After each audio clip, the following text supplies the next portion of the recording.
Welcome to Love Lines.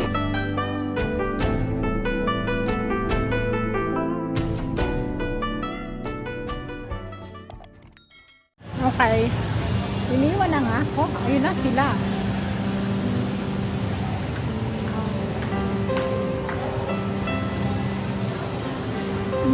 Kakaibang motor. Where back?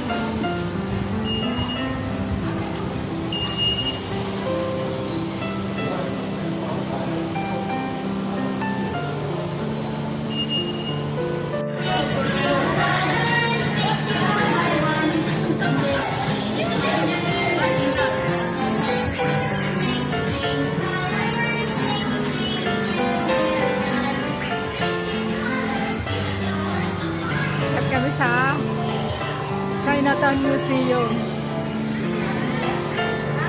Fried chicken ice cream. Ayan, fried chicken ice cream.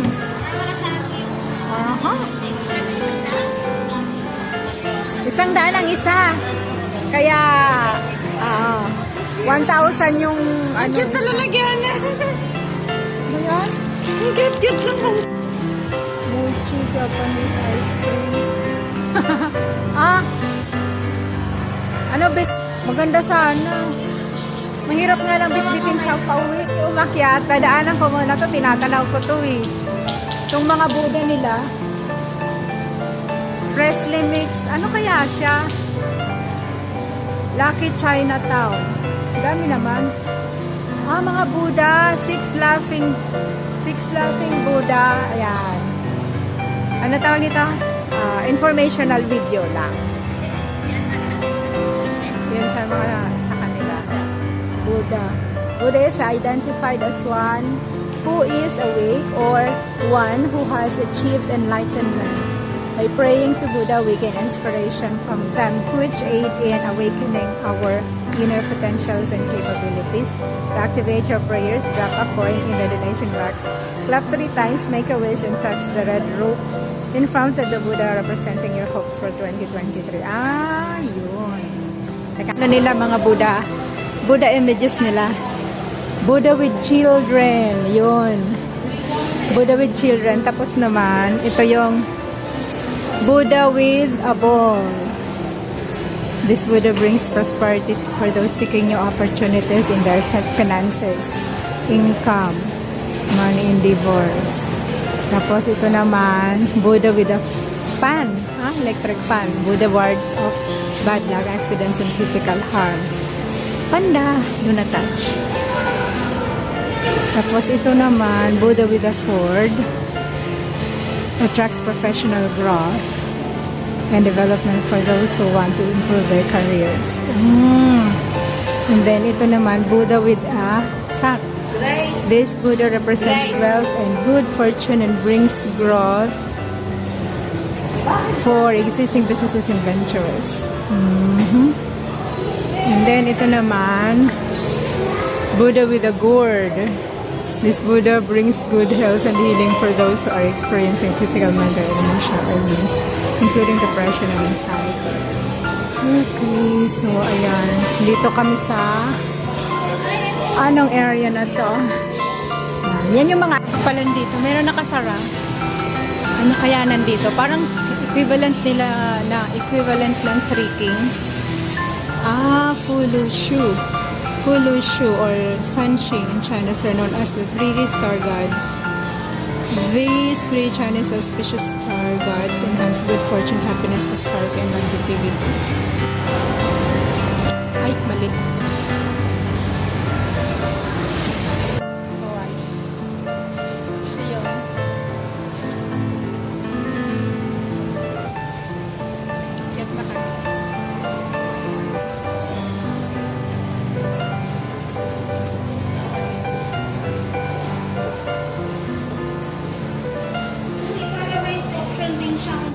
So, yun yung binibidyohan ko pag dumadaan kami.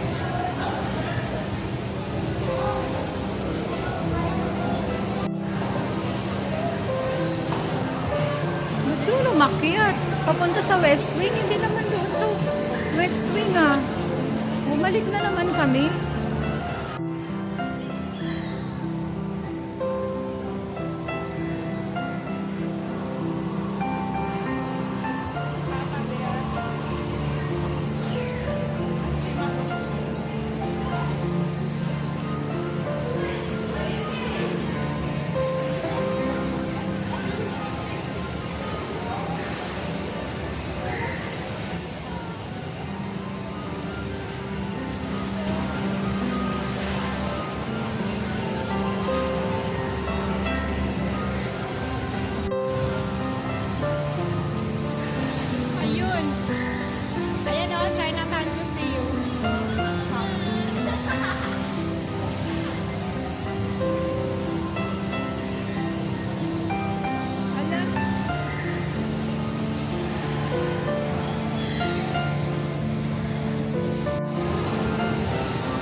sa Sunday. Ay, bilang. Magkano ba yan? Ewan ko. Mabuti sa kanila. Ang saya-saya, nakakang ko rin euro. Ay, maka pala. Maka pala yun. Listing sa design. So, basak yun pa rin.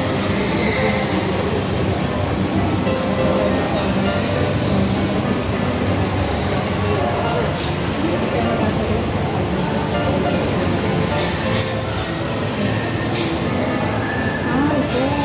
Ang listing sa design rin. Chinese ang tatay. Pilipina ang nanay.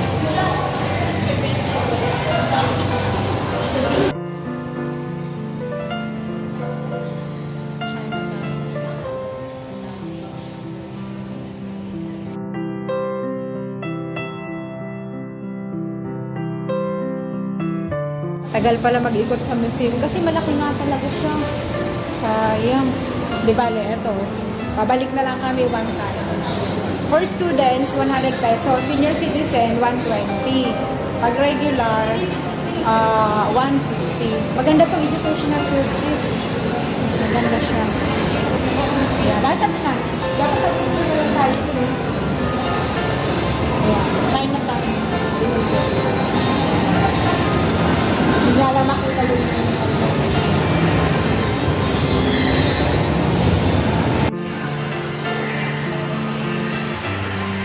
Guinness World Records largest display of origami lanterns certificate 19,552 and was achieved by Mega World Corporation Philippines at Lucky Chinatown in Manila 2015 September officially. Amazing. Ayun. Ayun yung ano niya. Tapos ayun yung lantern. Yun. Nakikita dun sa screen pero hindi makita ng nasa camera eh. Yeah, Guinness Lucky Chinatown. Ang galing. Pwede bang naman dito? Ah, pwede pala. Okay, Lucky Chinatown Museum. Wala, dito lang kami galing. Well, really, the most important, the most capital of the Philippines and is the real commercial capital. Search and go.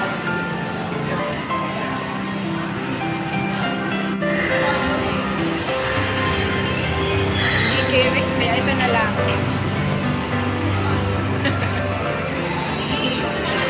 Apo. Sayang. Okay, pauwi na kami. Eto na naman kayo, balik-balik kami dito kasi. So, that's all for now. Thank you so much for watching. Once again, this is Love Lines. Have a good day and God bless.